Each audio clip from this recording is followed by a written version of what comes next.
Okay. Hello, my name is Tom Webb. I'm a postdoc at the University of York studying the coastal cryosphere. Welcome to the Cryosphere Pavilion and this event, which is on glaciers and ice sheets, the long tail of climate change. I want to welcome those of you watching virtually, including at the Cryosphere Pavilion hubs in Stockholm and also Geneva. You'll have a chance to pose questions in the chat, or for some of you at these hubs, directly to speakers during the question and answer session. I'd now like to hand you over to Matthias Huss from ETH Zurich.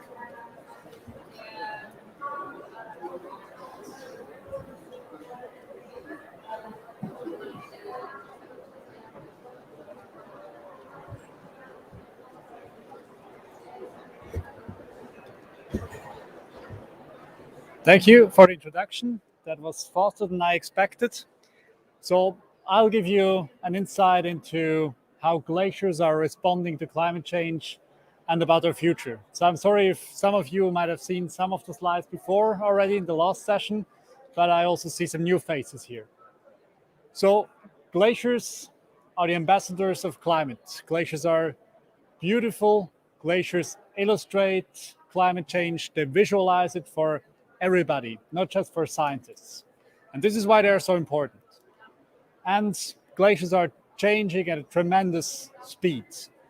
These time-lapse images are from a glacier in the Swiss Alps over 15 years. And you see the glacier disappearing within this short amount of time. And some other glaciers are even completely disappearing. This is one of my toy glaciers where I started measurements at the beginning of my PhD. And now it's gone. So it's sad to see these glaciers disappearing. They're disappearing already in smaller mountain ranges, and the bigger glaciers, they're also on this track.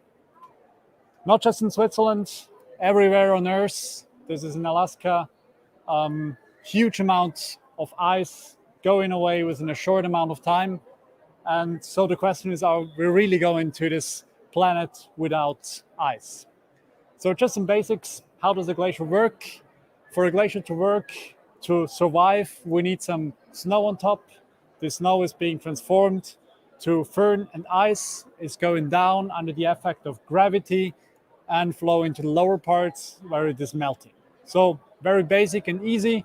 If we get less snow and the melting increases, then we'll have an imbalance between climate and glaciers, and they try to adapt and recede.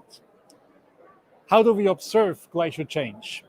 We often observe glacier change on alpine glaciers at stakes like this, drilled into the ice. At a worldwide scale, there are over 40 nations that are reporting glacier measurements to the World Glacier Monitoring Service, and this melt can really be impressive. So here we see the amount of melting we typically have at the snout of an alpine glaciers. So this can easily go up to 8 meters a year. And also this illustrates how fast this climate change is ongoing. So what does this data show? Again, I'm showing some data from Switzerland because I'm responsible for the measurements there.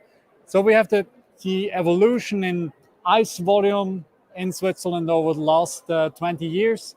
And only over these 2 decades, we have lost about 1/3 of the remaining volume.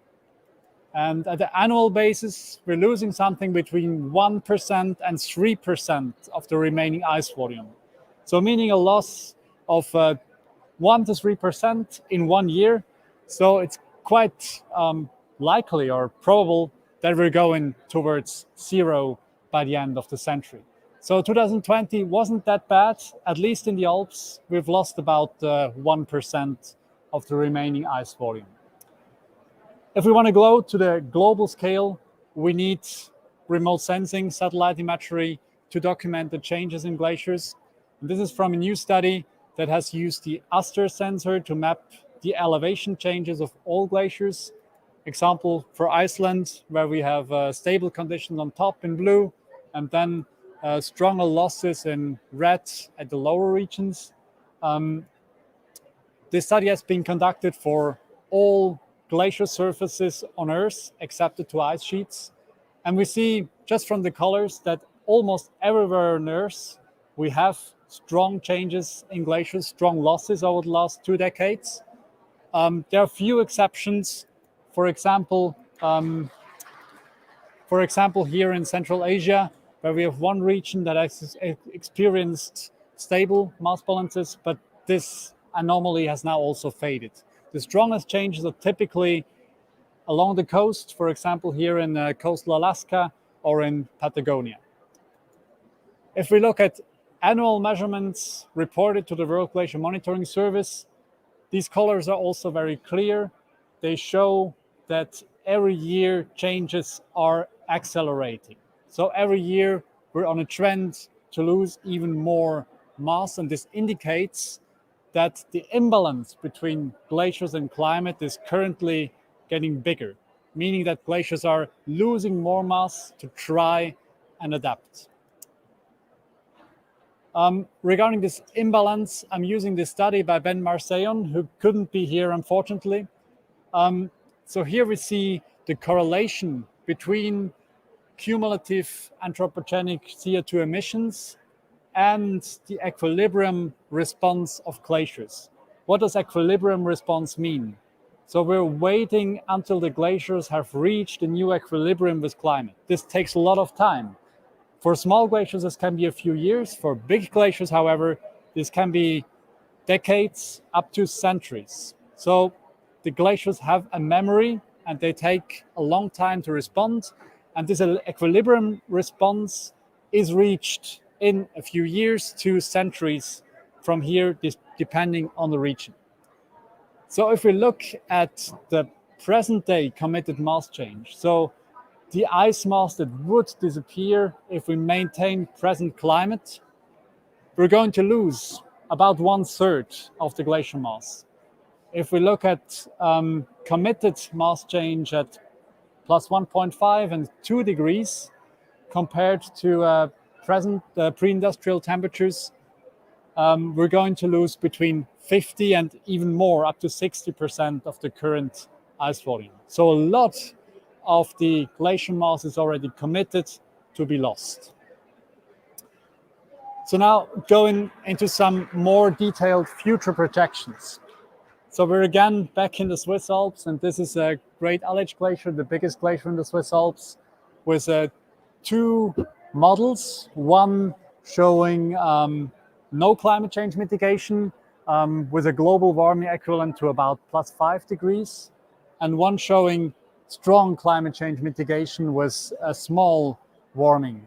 We see in both cases the glacier is strongly retreating, and this is due to this committed mass loss and the memory of the glacier. So the glacier nowadays is much too big for the current climate and is therefore receding in every case. However, towards the end of the century, we see that the difference between the 2 emission scenarios is kicking in, and we're getting a much bigger glacier by the end of the century in the right-hand panel than without climate change mitigation. So there's an effect, and it limits the impact. So every time when I see this image and I see these model results that show that this beautiful big glacial ice tongue is going to disappear in any case until the end of the century, I can't believe. But if you see how much the glacier changed only in the last 14 years, it becomes imaginable that the glacier is going to disappear within 80 years completely, or receding out of sight from here. So let's look at some impacts of all of that. Glacial lakes are being formed when glaciers retreat and open up basins at the glacier snout. This is a glacier in the Karakoram that has advanced and surged, and therefore a glacial lake has been dammed up. These glacial lakes represent an important hazard for downstream communities. Then also permafrost is warming. Glaciers are losing their back pressure on mountain flanks. This causes new mountain dangers, natural hazards, rock collapses that can be a big threat for mountain communities. So also this is a consequence of climate change. Then glaciers are important water resources in a warming world. So in general, if glaciers recede, we'll be expecting an increase in runoff in the first place, because glaciers store a lot of water at high elevation. If there is more melt, they're setting free more water. So we'll have an increase of runoff in the annual time scale at first, up to a peak. If we just look at the summer season, however, there is going to be a decrease, and it is exactly in the summer season, the hot and dry season, when water is most needed. So going back to this peak water, this point when water declines again from glaciers. It is an important question for water resource management when this peak water is going to happen. If we look at the European Alps, many glaciers are already past peak water, especially the small ones. However, the large ones, they're going to pass this tipping point within the next 10 to 20 years. If we look at the regions with bigger glaciers or higher reaching glaciers, high mountain Asia, we're going to pass this tipping point around 2050, in Alaska even towards 2070. So some of the climate change impact is still being masked nowadays because glaciers are setting free more water, but after crossing the tipping point, the water stress is becoming more severe. Looking at the summer season, we have to say that in summer, glaciers are more important. So this is a typical runoff regime in a glaciarized basin. Water is concentrated strongly in the summer months, July and August.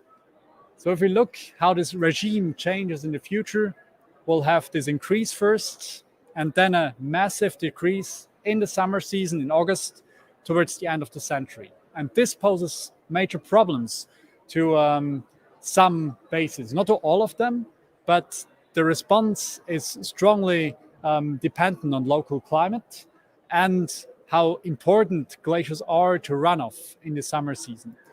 So we have some hotspot regions in Central Asia and the Andes, but also in Canada and Europe, glaciers are important to runoff in the future world.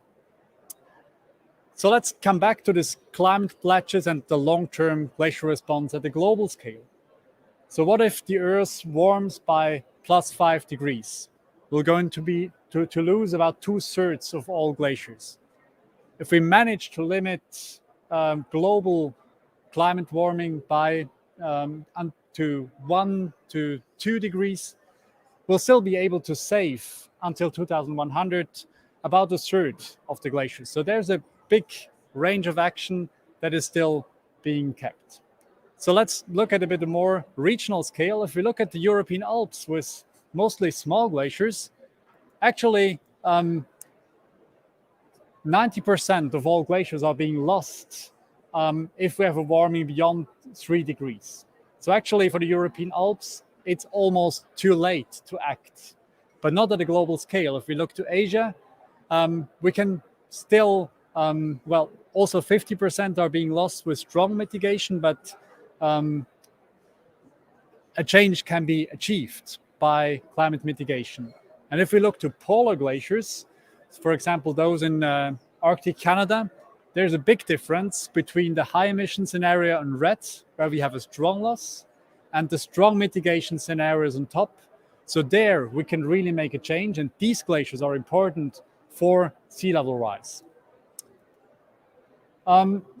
But most of our projections stop at 2100, and this is not good actually, because it's also important what happens at the long time scale. This is not covered so well by many projections because we have a high uncertainty at a long time scale. What we know quite exactly is that the contributions are decreasing at the long time scale until 2300 because glaciers are getting too small to contribute, or they're stabilizing the low emission scenarios. If we frame this again with the relative volume that is being kept, we see that with the high emission scenarios, we're going to zero. So the long-term response of glaciers, if we don't apply climate mitigation, is complete disappearance. If we, however, are really on a track to limit climate change to +1 degree, +1.5 degree, we can save quite a lot, and some glaciers even start to slowly recover and regrow. So we have to mention that here we have high uncertainties in these projections, but still they give an indication on what might happen in the future. So some key messages in the end. So some regions will lose all glaciers independent of climate change. We have a lot of potential to save some ice with reducing CO2 emissions. Much more ice is committed to be lost in any case. So glaciers will retreat strongly, even if climate change is stopped right now. This is important to keep in mind. And then finally, we also need to look at the long-term response of glaciers beyond 2100, although relatively little evidence is given for that so far. So thanks for your attention.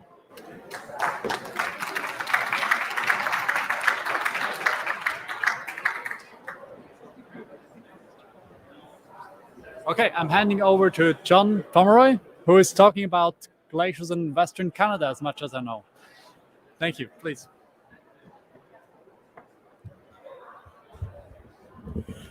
Thank you so much. And I'm going to take you to the Canadian Rockies and come to you as an emissary from the Canadian Rockies and their glaciers, which are in a bit of trouble.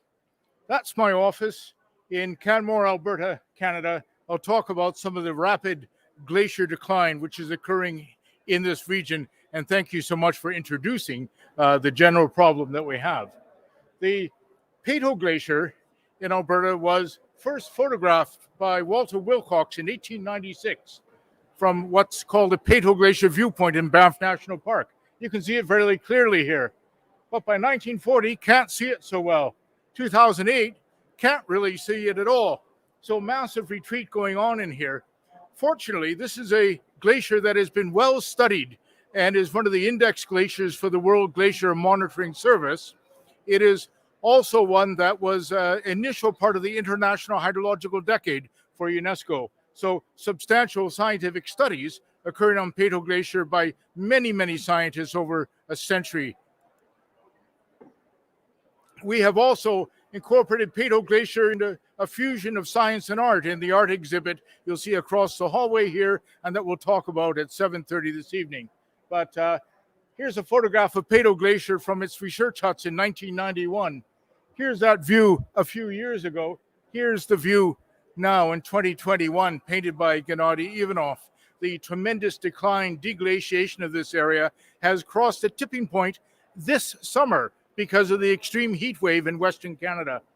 And our previous observations of Peyto melt, very steady. Here we're looking at about 25 meters in just 5 years. And as we look at its mass balance since the mid-1960s, very, very negative and staying consistently negative in this century, unfortunately.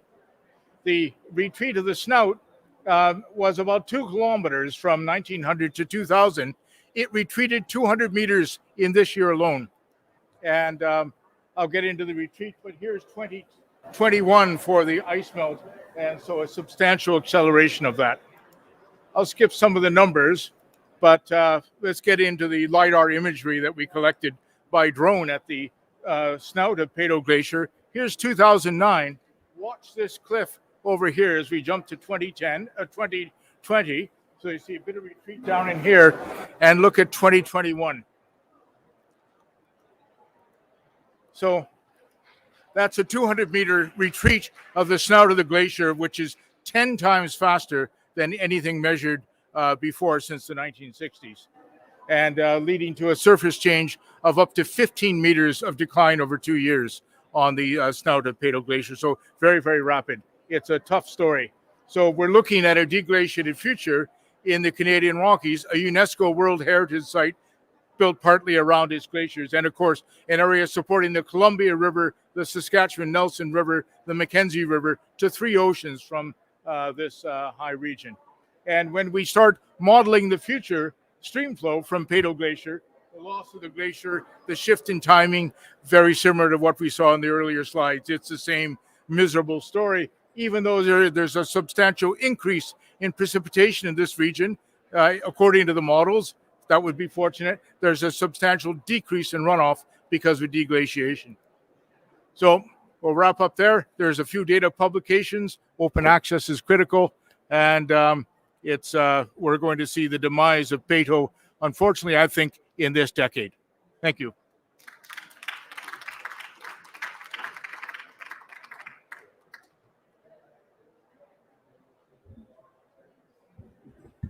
Hi there. My name is Jonathan Bamber. I'm director of the Bristol Glaciology Centre and professor at Technical University of Munich. Unfortunately, I don't have any slides. I didn't quite have time to prepare them. So I'm going to kind of walk you through this as a kind of storyline, if you like. Now, you've just heard about, well, kind of sad story about glaciers and ice caps around the world. And they are important. They're important for water resources. Matthias explained how they can cause significant natural hazards.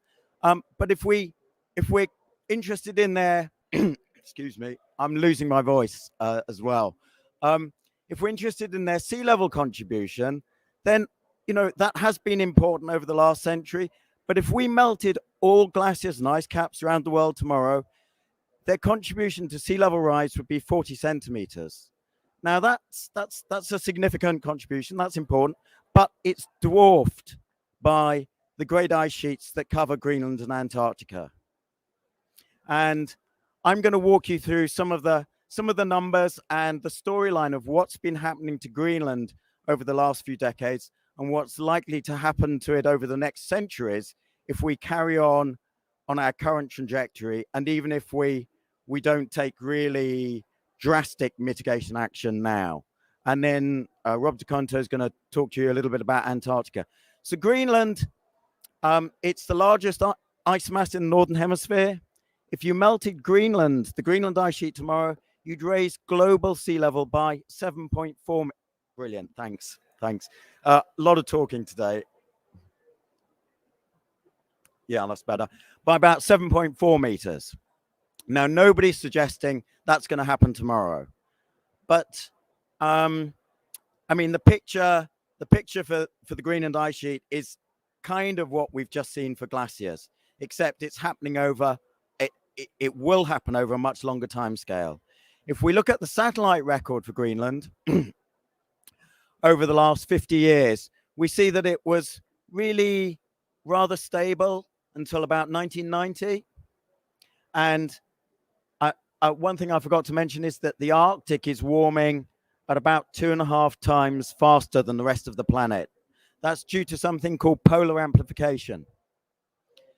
So the Greenland ice sheet has been responding to that warming. And if we look at the graph of mass loss from Greenland until 1990, it's kind of going up and down a little bit. And then it pretty much falls off a cliff. And if I take last year as an example, 2020, the Greenland ice sheet its contribution to sea level was almost half the total. So you've got thermal expansion of the oceans, you've got Antarctica, you've got glaciers and ice caps. Greenland was almost half of the total contribution. And for about the last decade, it has been the single biggest land ice contributor to sea level rise. And that's for a global warming signal of about 1 degree. And, the trend in Greenland has been accelerating. It's been, it's not stabilizing. Mass loss is increasing over time for 1 degree. So even if we stay below 1.5 degrees, we're going to see greater mass loss from the Greenland ice sheet over time. And if we exceed 1.5 degrees, then, obviously that's going to, the rate of mass loss is going to accelerate. And that's going to continue for not decades, like the glaciers and ice caps, it's going to continue for centuries. And so, you know, if we're not very careful, we're going to lock in meters, multiple meters of sea level rise over the next centuries if we don't take really drastic action to mitigate our CO2 emissions. Well, like not tomorrow, not next week, but now. And I think that's all I want to say right now. And I'm going to hand over to Rob Taconto, who's going to say a bit about what Antarctica has been doing and what it might do in the future.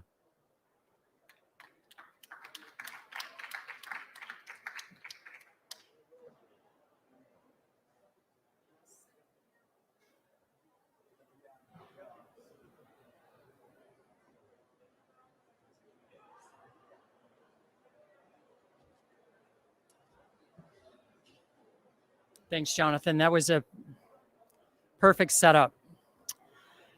So, as Jonathan related Greenland to mountain glaciers, 40 centimeters versus 7.4 meters of potential sea level rise.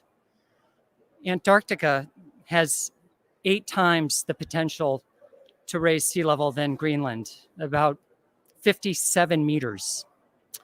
So even really small changes in that system could have really consequential impacts worldwide. So as we just heard, Greenland is losing ice at an accelerating pace. Antarctica is also losing ice at an accelerating pace, but at about half the rate of Greenland. So right now, Greenland is a bigger contributor, but because of the scale of the Antarctic system, if Antarctica really begins to wake up, that's really what we need to worry about. So, you know, we're looking at Antarctica as sort of the key wild card here.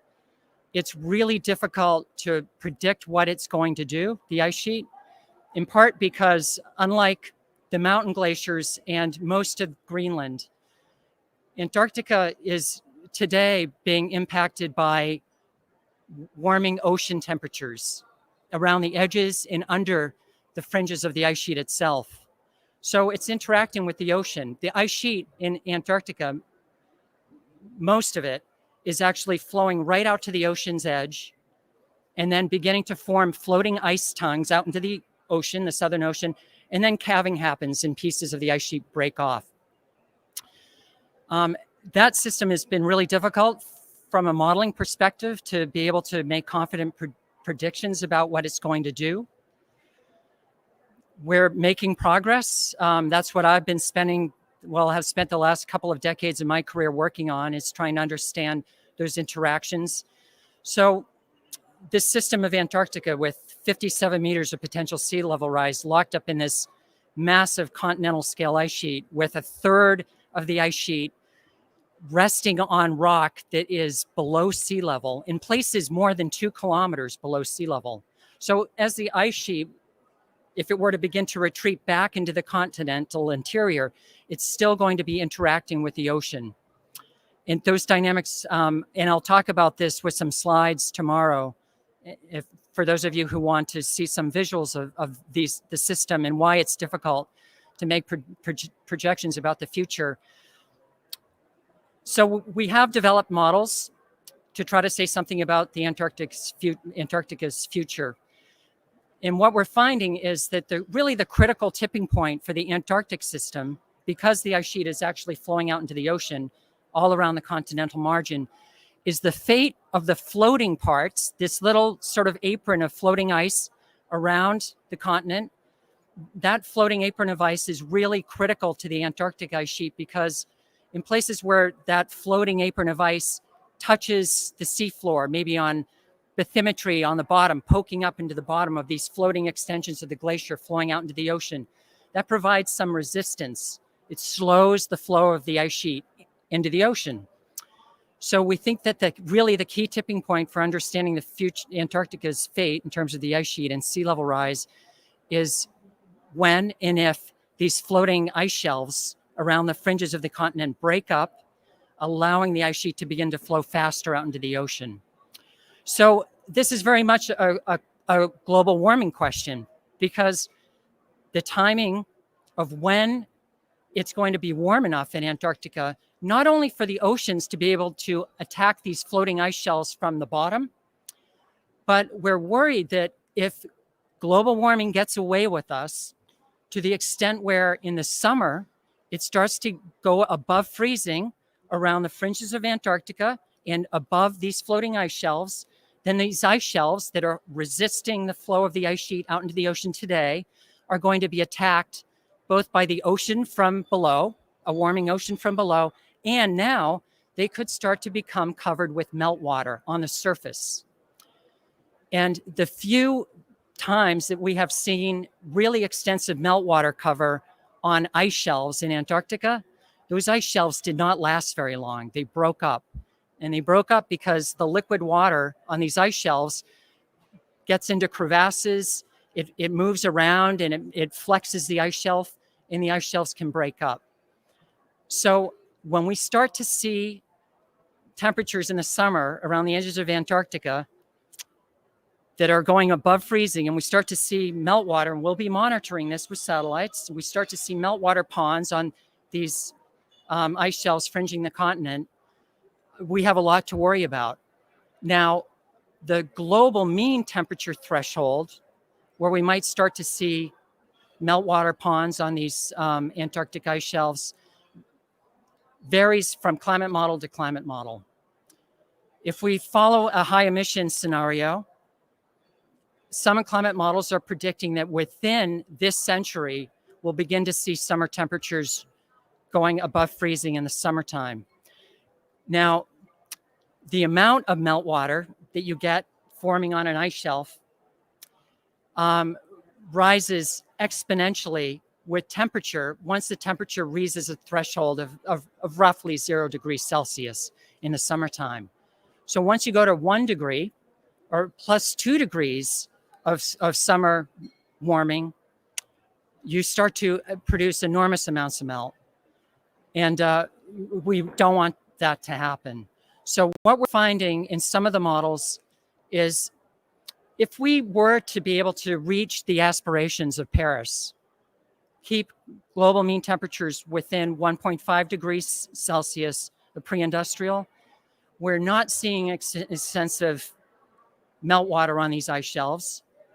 And the oceans, although the ocean temperatures under a lot of these ice shelves are warming today, we don't see any really dramatic increase in the rate of ice loss in the ice sheet. Antarctica, we are hopeful, will continue to contribute to sea level rise. It is a contributor to sea level rise. It's contributing anywhere between about 0.2 and 0.5 millimeters per year today.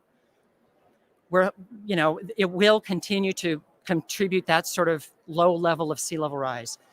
When we increase the global mean temperatures to plus 2 degrees, so we allow the global mean temperature to warm a little more than 1.5, we don't see a big jump in the rate of ice loss from Antarctica because we're not seeing extensive loss of these ice shelves yet.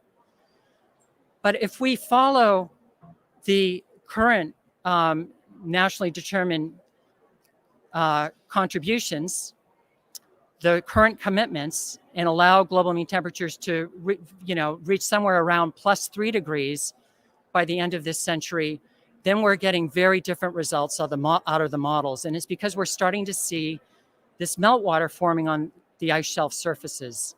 We see a big jump in the rate of ice loss from Antarctica. We see Antarctica begin to overtake Greenland as a contributor to sea level rise. Now, that suggests that there might be a threshold or a tipping point in Antarctica's future that lies maybe somewhere around plus 2 degrees to plus 3 degrees. We're trying as a community, Jonathan, who's here, others in the community, we're all trying to constrain or reduce that uncertainty as to where really is that threshold. But I will say that because of the special nature of the Antarctic ice sheet, the fact that it is interacting with the oceans, once the ice shelves are gone, if they're lost because the oceans have warmed up in combination with the atmosphere warming up, even if we were able to cool the atmosphere magically down again. Let's say we developed the unproven technology that people are talking about today, like carbon dioxide reduction. We're able to scrub CO2 out of the atmosphere, try to go back to pre-industrial sorts of global mean temperatures. The problem will be for Antarctica that we will have put so much heat into the ocean by then that the ice shelves will not be able to recover because of the long thermal capacity of the ocean. That will be a really slow ship to turn around. So what we're finding is that the ice that's lost in Antarctica, you can think of as essentially permanent loss. It will not come back because the ice shelves will not be able to reform in a warm ocean. We will potentially have to wait until we go into the next ice age for the ice sheet really to recover. So we're talking about millennia. So the land that we lose around our global coastlines because of ice loss from Antarctica will be gone essentially forever from a human timescale perspective. So I encourage folks to come by tomorrow. There'll be more lectures, talks with slides, working through the dynamics, the physics. Some visuals will be helpful, I know, to see how this works. But I think what we've heard today is the glaciers are going fast. They're having incredibly important impacts on indigenous cultures all over the world. This notion of peak water is going to be very, very important for many, many cultures around the world. Greenland is, as Jonathan was saying, is losing ice at an accelerating pace. Antarctica is not too far behind, but if that system really begins to do something very, very fast, we have a lot to worry about. Thank you.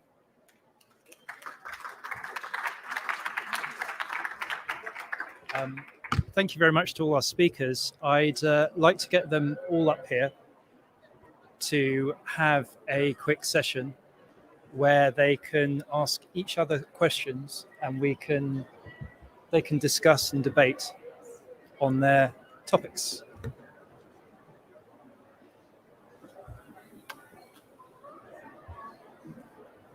I think we'll put them towards the front because of the podium. I hope that works. This works. I don't think we can touch the podium. Otherwise. This is in the order we spoke. Yeah, if you like. So There's sort of symmetry about that. You don't want to mix. We don't want to mix too. Don't want to mix them. So yeah, so I wanted to kick it off with a quick question I came up with that might be a bit divisive, but I just sort of want to know from your perspective, what in your opinion is the key part of this from a human perspective? Is it glaciers or is it ice sheets or is it a combination of the two? If I was to pit you off against each other, what would you say? That's my question to start this off. Or you can talk about anything else you wish, but that's what I'm... It's can you hear me okay? Yeah, it's Tom, isn't it? Yeah, it's not an either or. Absolutely no way. I mean, nobody lives permanently on the Antarctic ice sheet. Millions of people live downstream of glaciers and rely on them for water resources. I mean, some say 1 billion, but anyway, it's a lot of people. So there are different risks, different hazards, and I'm sure my glacier colleagues would agree. It's for the ice sheets, it's committed sea level rise. For glaciers and ice caps, it's water resources, natural hazards, and other assets that they offer. I don't know. Do you want to add anything? All right, thank you. I think it's a great start. The mountain glaciers are the canary in the coal mine, there's no question. But if you were to look at the runoff regimes out of the high mountains in Western Canada, 60% of that runoff is from the seasonal snowpack.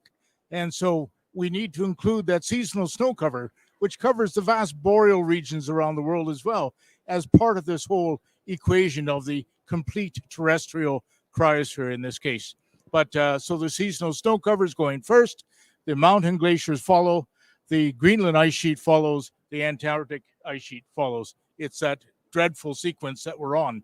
And but we can still stop this at some point in here. Next year, snow will come back. The mountain glaciers will take much longer, centuries. Greenland and Antarctica, hard to answer. Maybe to add from the perspective of glaciers again, glaciers are much closer to people than the ice sheets. Although the ice sheets have a much bigger potential to raise sea levels and to cause massive impacts. But the glaciers are very well connected to people. They know it from their holidays. It's a cultural asset. And therefore, I think people are being more aware of glaciers receding. They can disappear within a lifetime, whereas the ice sheets, they are far away and big. And it's quite important, I think, to bring over that the ice sheets are also really, really important, especially at a long time scale.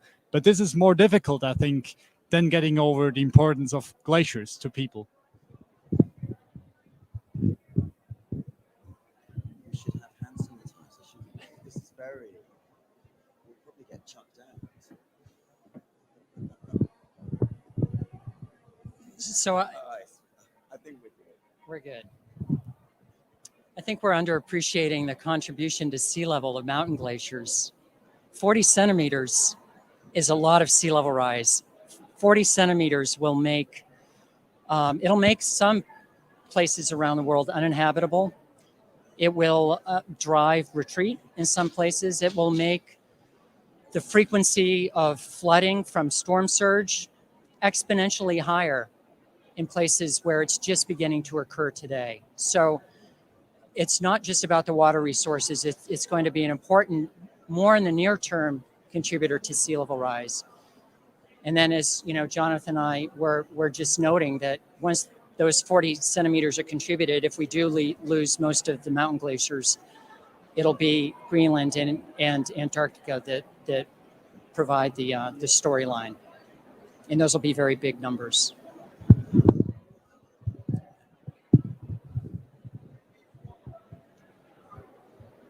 Any other? Do you want to keep going, or see if there are other questions, Tom? Sorry about that. Is this microphone on? Yeah. Sorry. Is there any questions online or also from the floor? Yes.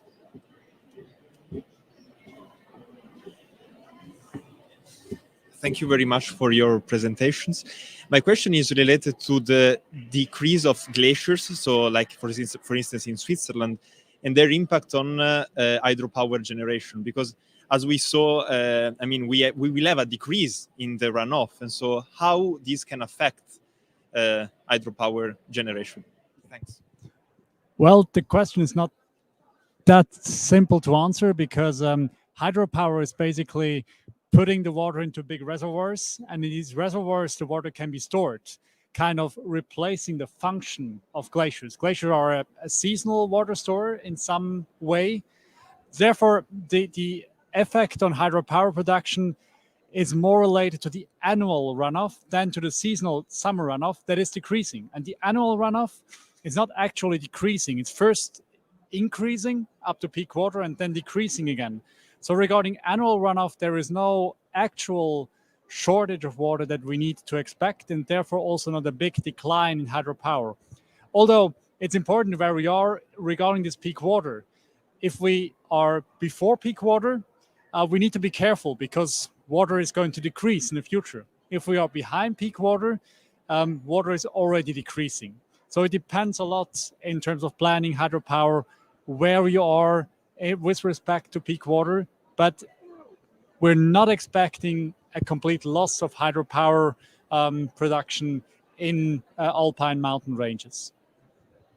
Does anyone want to add to that? If I can simply add, there's the added component of periodic droughts in mountain regions, and glaciers provide drought proofing for mountain water resources, including for hydroelectricity production, which can be particularly important. And this became very apparent in British Columbia in this summer, when temperatures hit 49.6 degrees Celsius. Glacier melt went through the roof, and we had 3 times the normal stream flow from the glaciated streams. The streams that did not have glaciers, in some cases, went completely dry out of the high mountains in Western Canada. And so this has a follow-on effect on energy security production downstream. Thank you.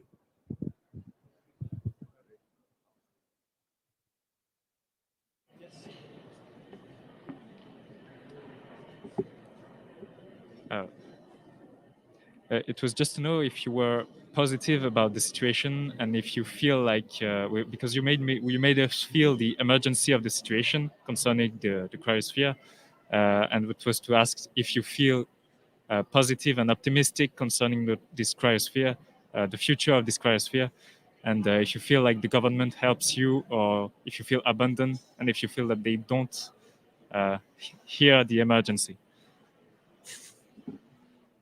Sure, everyone caught that. Yeah, so do we feel positive about... Do you feel positive about the future of the cryosphere? Like, do you feel you're getting the help that you need to answer this emergency? Do you want the short answer, or... I mean, not... Well, I guess the short answer is no. And the longer answer then. Rob can do the longer one. The others can do the longer answer. Well, I'm more of an optimist than Jonathan. It's not too late. I mean, otherwise you're just saying it's not worth fighting. And we know that things look very different in a +3 degree world than they do in a +1.5 degree world. So there's a sense of urgency, and that's what we're all here. That's why we took time out of our lives to come here and to hammer on these messages. There's a sense of urgency, and we need to convince policymakers to begin taking this seriously and to make sure that what is happening in these negotiation rooms is pointing to something that looks better than a +3 degrees C future. Okay, I'll pass it on, but I just want to respond and slightly. So I said no. I mean, Rob is absolutely right. There's everything to play for. We haven't lost, but you know, we can turn the dial round. We can move it in the right direction. But I've been going to these COP meetings for almost 20 years. The first one I went to was in 2003.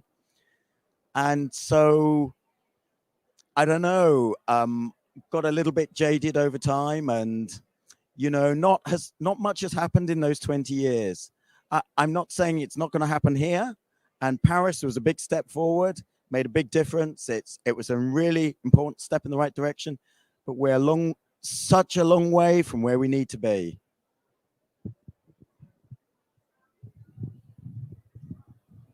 Thank you. I approach this as a realist. The announcements on carbon reduction or lack thereof that have already been made today at this meeting mean that we can start to prepare the death certificate for Peyto Glacier right now. I fully expect to see it finished over this decade as an identifiable glacier. These are decisions being made here, and I think we can put on that death certificate COP26 and the failure of some of the carbon reductions from major nations as part of the reason that virtually guarantees the disappearance of these mountain glaciers in the Canadian Rockies. It's not a happy story, is it? Well, I also try to be optimistic because I think we need to be optimistic to have the motivation to act. For the mountain glaciers, for many of them, it's too late. We have to accept. But the impacts are much bigger.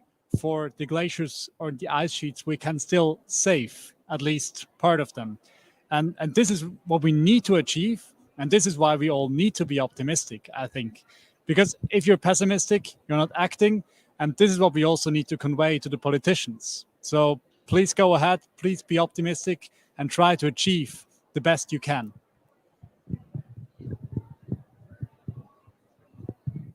Hey guys, great presentations. Hey, could you talk about this long tail of the distribution, the probability for potentially large sea level rises within the policy relevant timescale, and the ability of predictive models to give some kind of reliable estimate for that?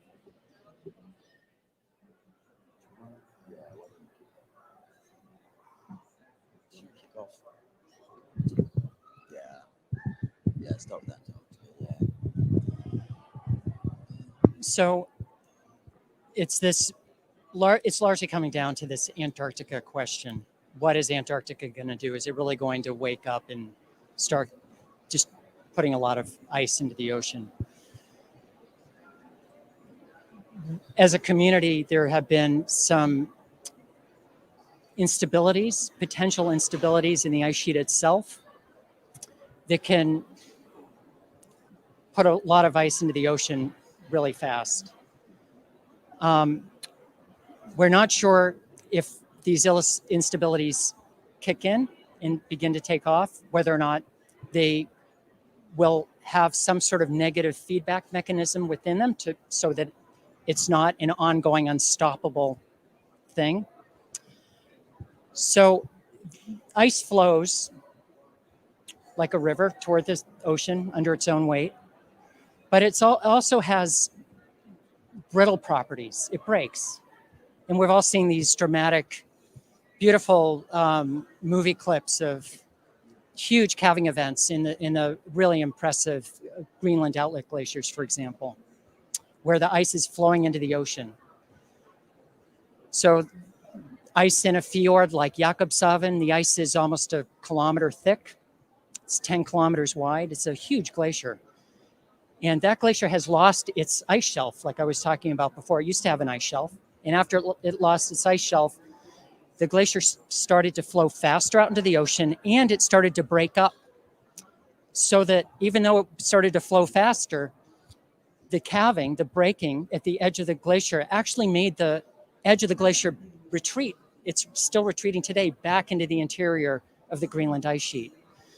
So if those sorts of processes, like we've seen in a couple of places in Greenland, begin to appear in Antarctica, because Antarctic outlet glaciers, the equivalent of Jakobshavn, lose their buttressing ice shelves.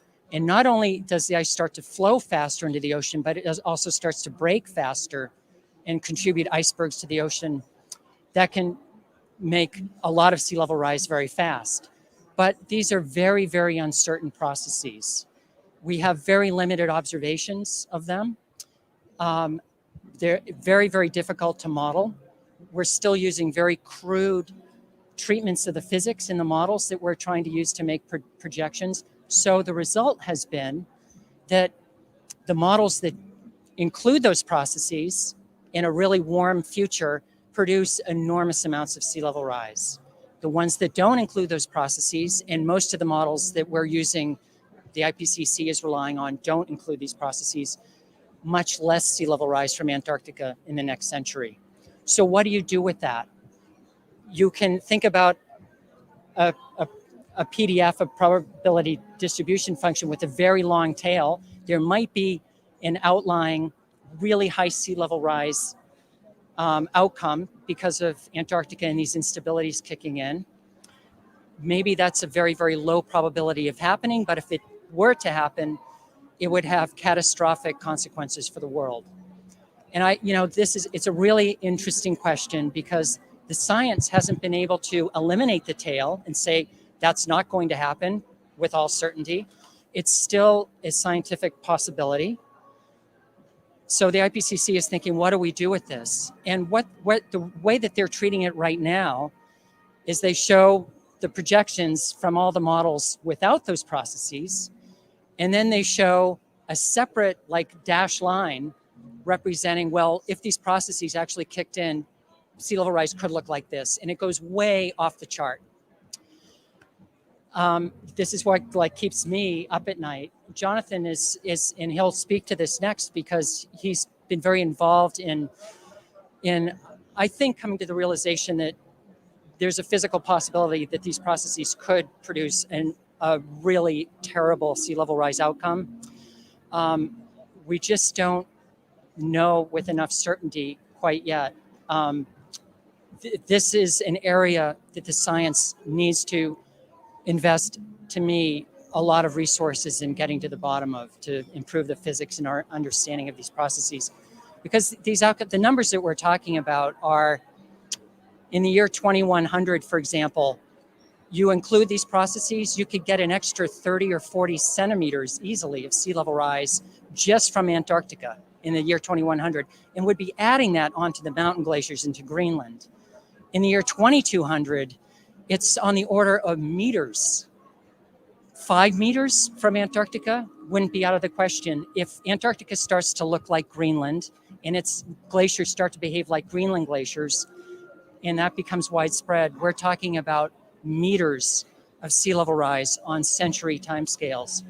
And then just before I hand it over, again, to put this in perspective, our global coastlines today are struggling with sea level rise in many places. We all know this.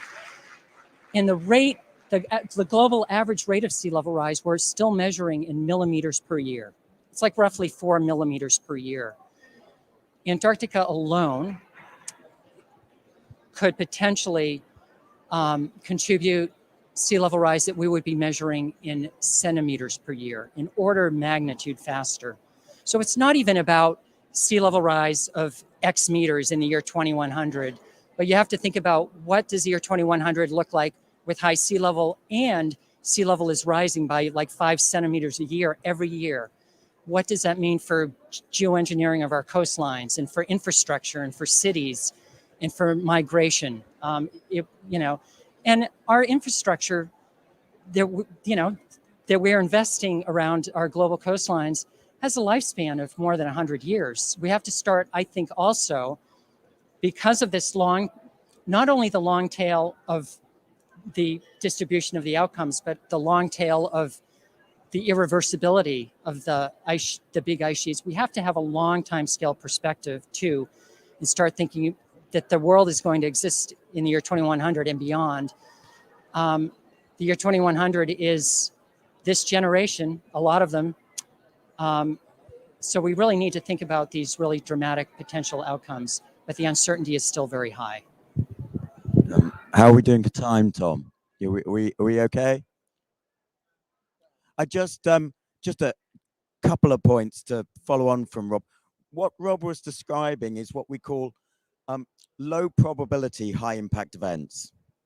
And there are lots of them in the climate system. And so it's not really a scientific decision, it's a political decision. Do we want to take a precautionary principle? So, we don't think it's very likely this is going to happen, but it is plausible. It's a real possibility that there's an instability in the Antarctic ice sheet that will kick in and cause devastating consequences.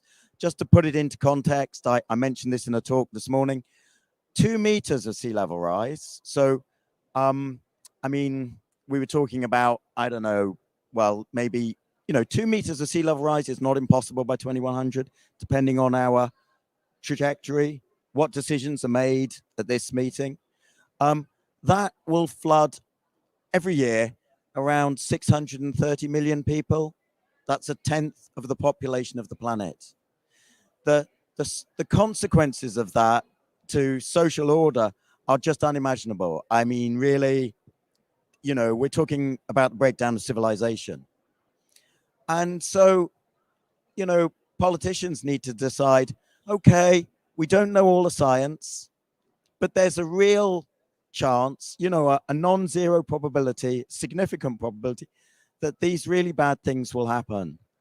Do we want to avoid falling off a cliff or not? Do you want to?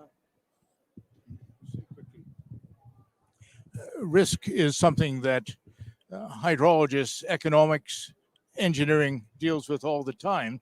And so these probabilities, even though not large for extreme events, have to be taken very seriously because of the size of the extreme event that is coming in.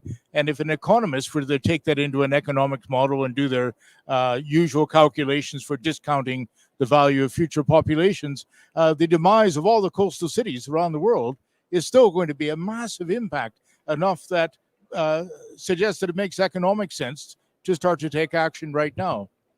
Finally, I'll address one other aspect of uncertainty. You mentioned scientific uncertainty. We are finding that the mountain glaciers are melting faster than we had projected 10, 20, 30 years ago. We are finding in Greenland that lubrication of the ice, rapid ice flow as water levels come up, is causing more rapid deglaciation of the Greenland ice sheet. There's no reason to expect that Antarctica will be different. We may be too cautious in our calculations, trying to be very careful scientists and get that right. So society has to interpret our science under that lens as well. Just to very quickly follow up on what John said, it is true, and the IPCC in the past, so that's the Intergovernmental Panel on Climate Change, has been criticized for being overly conservative, particularly when it comes to sea level rise. And I think that's something that they've struggled with for some time. I think, yeah. Okay, I think we're going to wrap it up there. I want to say thank you very much to all our speakers today. It was very, very interesting. I also want to quickly say that our next event is starting at 7:30. It's the Cryosphere Cayley, and it's an art exhibition about global water production. So that might be something that people might want to stay around for. But thank you very much, everyone.